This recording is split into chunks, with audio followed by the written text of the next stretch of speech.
Welcome to Finance Matters, a production of the Ministry of Finance and the Public Service.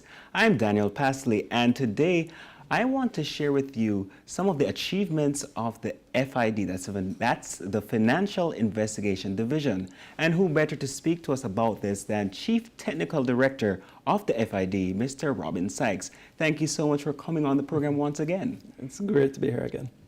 Now, tell me some of the successes that the division has experienced over the years. I think our success, we like to measure our success not by, arrests and things like that, but really at the end of the day, what is the courts, using the legislative tools to get the decisions of the court in our favor. And it has been a bumpy road because proceeds of crime is a very complex bit of legislation. But for example, we recently got pecuniary penalty orders against an individual, I think out in the West, for $17 million.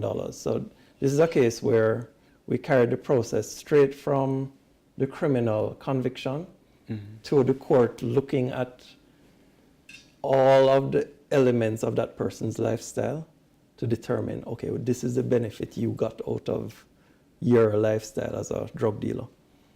Then the court said, okay, this is the money that you have to pay, representing your benefit back to the your benefit and paying that back to the state. So that we thought that is groundbreaking in that it was a post-conviction criminal lifestyle forfeiture order, and that individual now has to pay back money in addition to the sentence that he has served to the state. Right. I think that was approximately $18 million. Wow. Right.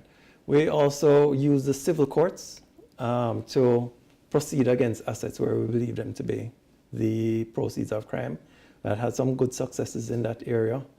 For example, one well-known drug dealer who is currently imprisoned abroad, we use those powers to acquire his bank accounts here. We have also had cases being adjudicated in the Court of Appeal on civil recovery. In one case, we recovered about $1.5 million where the individual had that money in a freezer in her house. And it so happened that her relatives were convicted drug dealers. So it's a case where, you use the civil courts and the civil procedures to recover that money. So the Court of Appeal recently affirmed that decision, that money is in the hands of the state.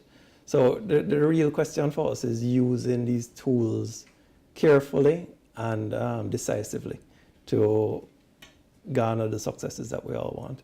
And we believe that as more of these recoveries are done, what we want to move to is getting these recoveries not only to the state, but actually back into law enforcement. So that's some of the plans that we have going forward, to use these confiscated funds for the benefit of law enforcement in particular. So that comes up under our asset recovery incentivization scheme that we're pushing for some regulations to allow, when we have assets, we want a portion to be dedicated back to law enforcement. What are the future plans of the division? Well, the division is in a very interesting phase now, because we have received a policy directive that we are now to convert from a division of the Ministry of Finance into a department of government. So it allows us a greater financial autonomy, although still within the overall government framework. So as you can appreciate, the nature of our work is not the same as a regular ministry. You'll know that you have an operation tomorrow, but you'll only hear about it tonight. So you have to be able to react faster, and you have to have more authority over your resources. So that's what moving to a department is going to do for us. We are hoping also in that restructuring to strengthen our both the skills as well as the number of officers, because what we're finding is the more successes that we have, the more it is that our partners are coming to us, and we don't want to not be able to service the needs of our partners, whether they're domestic law enforcement or overseas. Well, we have run out of time, CTD Sykes. I thank you so much for coming over the last few weeks and explaining the role and the work of the Financial Investigations Division. It was a pleasure. It was a pleasure here as well. So until next time, I'm Daniel Pasley, and I'd like to thank our special guest, CTD Sykes, for highlighting the roles and responsibilities of the Financial Investigations Division. Until next time, have a great day.